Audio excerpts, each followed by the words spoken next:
all of these Western nations that are recognizing a Palestinian state, the president has been very clear. He disagrees with this decision. He spoke about that in the UK, standing right next to his friend, Prime Minister Starmer. And he feels this does not do anything to release the hostages, which is the primary goal right now in Gaza, does nothing to end this conflict and bring this war to a close. And frankly, he believes it's a reward to Hamas. So he believes these decisions are just more talk and not enough action from some of our friends and allies. That's White House Press Secretary Caroline Leavitt on the dozens of countries who are now recognizing Palestinian statehood or want to do so. France yesterday becoming the latest U.S. ally to do so during the 80th annual UN General Assembly. Belgium, Monaco, Luxembourg and Malta joined the UK, Canada and Australia in making similar declarations. The White House says the recognition of a Palestinian state makes it harder to end the war in Gaza. President Trump will address the UN this morning, and he will discuss the war and post-war governance plans with Arab and Muslim leaders from Saudi Arabia, Qatar, Egypt, Jordan, and Turkey. The president planning sideline meetings at that UNGA. Hamas, meanwhile, drafting a letter to President Trump asking for a 60-day ceasefire in return for the immediate release of half of the hostages left in Gaza. President Trump has repeatedly called for the release of all of the hostages. Joining me now is Fox News senior strategic analyst and chairman of the Institute for the Study of War, General Jack Keane, back with me. General, great to see you. Thank you so much for being here. And I know you just returned from 9 days in Israel, meeting with key military leaders and diplomats there. Tell us what you've learned from your trip. And then I got to get your take on this letter being drafted by Hamas. Well, I said one of the things I wanted to point out certainly is the overwhelming support for the United States in Israel, far more than I've ever seen. Israel's always been pro-American, but ever since October the 7th and certainly since the 12-day war, it's really quite emotional. I mean, Fox News and Fox Business is played continuously there 24/7. And we were recognized as a result of our exposure on your show and other Fox News shows. And they continuously, emotionally, were thanking us for what the United States has done to protect the Israeli people. And the gratitude specifically pointed toward President Trump. So that was just a major takeaway in itself, how grateful they are. I spent a lot of time with the senior leaders. Obviously, I can't discuss the content of those meetings because they are their meetings.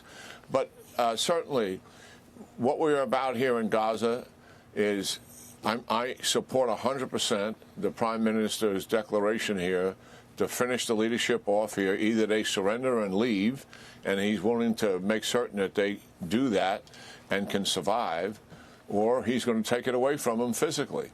And that is the right move. And the pressure he's putting on Gaza is already turning some results. You can see Hamas is moving again towards some kind of negotiated settlement. I think we should hold out to get everybody out. And certainly, what are the conditions that would be imposed on Israel to do that? Israel would want Hamas to walk away and give up the hostages, or they're going to continue to conduct this operation and force Hamas to move away and also try to get those hostages back. Tough situation in front. It's going to take time, Maria. Well, in talking to IDF leaders and others, I mean, a minimum of likely 6 months. And we're going to have some patience as this operation unfolds. But major benefits as a result of Israel's domination of Iran and its proxies. I mean, what is happening, we never could have seen. Normalization talks with Lebanon, a security agreement with Syria, which is really taking hold here. Think of that. I mean, that is absolutely a paradigm shift. The other things are recovering Gaza. There's a thought, Israel's done some informal surveys of the Gazan people, and a number of them, the majority of them, would be willing to voluntarily relocate to another country. That in itself is news, and it needs to be explored in terms of what the countries are. The President of the United States likely already is aware of that, and the United States can help in this. That seems to be a vehicle to move the Gazans out of there. If they recover Gaza at some point, it'll take some time to do it. Yeah. If they wanted to come back, that's another matter. but at least it's a step in the right direction. Lots of talks about what to do about Gaza post-Hamas are underway. No definitive decisions, but plenty of ideas and plenty of discussion on that subject. Well, President Trump has handled this masterfully in terms of uniting allies around his agenda. He's going to be meeting with Arab and Muslim leaders at the UN today. And, you know, there's this conversation about Palestinian statehood. As Hamas drafts this letter to the president asking for a 60-day ceasefire in return for half of the hostages left. I mean, should we be, you know, trusting Hamas that they're going to release half of these hostages if we give a 60-day ceasefire? And what about Palestinian statehood? Well, what these countries are doing is not only misguided, Maria, it is absolutely downright shameful. I mean, they are giving Hamas payback for what they have done since October the 7th. Exactly. They're helping to validate October the 7th. That is absolutely outrageous behavior done, and they're appealing to internal audiences, likely for political reasons, who are pressuring them over what has happened to the Gazan people and the number of casualties they have suffered, which are horrific.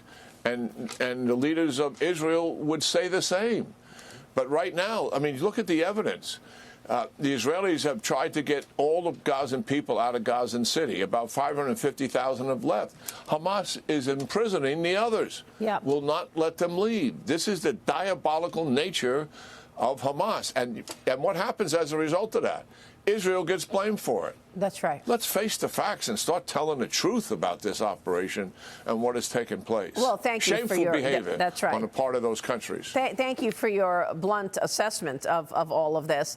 I think our audience agrees with you.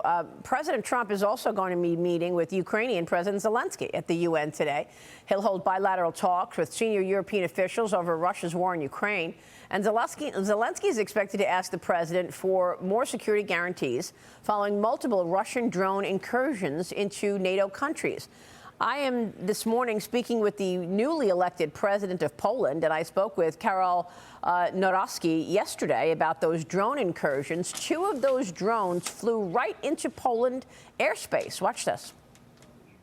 Poland shot down Russian drones after Russia's airspace violation. How many drones have you witnessed, and what is your reaction to this? We are talking about 21 drones. We have no doubt that this action had been planned by the Russian Federation. Surely this was not a mistake. Our eastern border is under the migratory pressure, so we are in the midst of a hybrid war. The Baltic Sea, which joins a couple of European countries, is a place where there are regular provocations carried out by the Russian side. Now, we witnessed the violation of our airspace. So we can say that this is a regular testing of Poland's defensive capabilities and of the whole of NATO. My full interview, my exclusive with President Nawrocki is coming at the top of the 8 a.m. hour, General. But you heard what he said there. They are in a hybrid war. What's your take on this new spiking aggression of Russia sending drones into Poland, Romania, Estonia? Your thoughts? Yeah, it's anything but a hybrid war. I couldn't disagree more with the president there. Listen, they flew several hours, 19 drones into Polish airspace. That is an act of war in itself, and they're testing Poland's response to that. And number 2, they're testing their will, and that's what's happened also in Estonia. What do I mean by that? Well, they want Poland to conclude that what they need to do is shore up their defenses better and reduce the resources and support for Ukraine because they're threatening them. And it's not a hybrid war. These are conventional tactics being used. Russia has the capability to deliver 1,000 drones flying into Ukrainian airspace and into Polish airspace. And it's a fact that Poland would not be able to stop all those drones based on the interceptors that they have and the $1 million interceptors that they are to shoot down a $10,000 drone that has the capability of killing people. Wake up. This is not a hybrid war. This is Russia testing you, and the next step could be quite something significant. And NATO has got to come together and not talk about Article 4, talk about Article 5. And the next step is to shoot them down. So are you saying that's where we should be? Wake up, NATO. This is not just a test for Poland. This is a test of NATO. And you would like to see a response from NATO countries? Absolutely. You want to see a response from NATO countries? I want to see NATO come together, recognize the threat to what it is, and Russia is conducting military escalation inside Ukraine and outside it. It's the forerunner of something more serious. Tell Russia what's the next step. Yeah. If you do this again, we're going to start shooting it down. We're going to defend ourselves. We're not going to wring our hands and talk about, well, is this a hybrid war or is this a real war? Yeah. Nonsense. Great Look point. at what's really happening. Yep, absolutely. General, thanks very much.